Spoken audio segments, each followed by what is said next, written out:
DSC preparation కి మిగిలిన తక్కువ సమయాన్ని డిఎస్సి 2024 యాప్ లేదా DSC2024.com తో జాబ్ ని సాధించండి. జమ్మూ కాశ్మీర్లోని పహల్గాం ఉగ్రవాదుల దాడి తర్వాత పాకిస్తాన్ పరిస్థితి దయనీయంగా మారిపోయింది. భారత్తో యుద్ధం అంటూ పైకి మేకపోతు గాంభీర్యం ప్రదర్శిస్తున్నా యుద్ధం అంటే వెన్నులో వణుకు పుడుతోంది. ఇదిలా ఉంటే భారత్తో యుద్ధం దేవుడెరుగు కానీ బలూచి రూపంలో పాకిస్తాన్ కు బిగ్ షాక్ తగిలింది.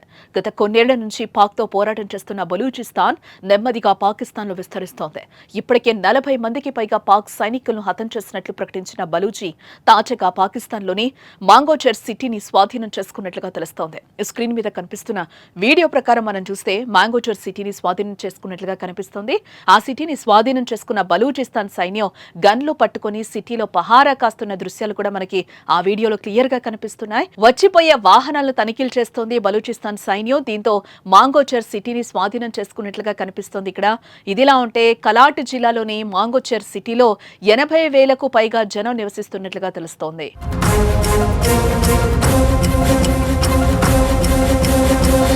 ఇకపోతే జమ్మూ కాశ్మీర్లోని పహల్గాంలో ఉగ్రవాదుల దాడి తర్వాత పాకిస్తాన్ పై రగిలిపోతున్న భారత్ ఇప్పటికే పాకిస్తాన్తో అన్ని సంబంధాలను కట్ చేసింది.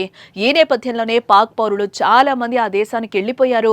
ఈ తరుణంలో రేపో మాపో పాక్ పై యుద్ధం తప్పదంటూ వార్తలు వినిపిస్తున్నాయి.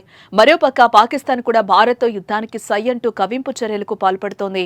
కొంతమంది పాకిస్తాన్ నేతలు నక్కను చూసి కుక్క వాతలు పెట్టుకుంటున్నట్లు నోటికొచ్చినట్టు మాట్లాడుతున్నారు.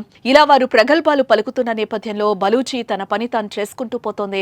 పాకిస్తాన్తో చాలా రోజుల నుంచి అంతర్గత యుద్ధం చేస్తున్న బలూచీలు అదును చూసి దెబ్బ కొడుతున్నారు. తాజాగా ఇదిగో పాకిస్తాన్లోని మంగోచర్ సిటీని స్వాధీనం చేసుకున్నట్లుగా కనిపిస్తుంది. ఏదేమైనా అహంకారంతో కారు కూతలకొస్తున్న పాకిస్తాన్కు బలూచీలు తగిన బుద్ధి చెప్తున్నారు.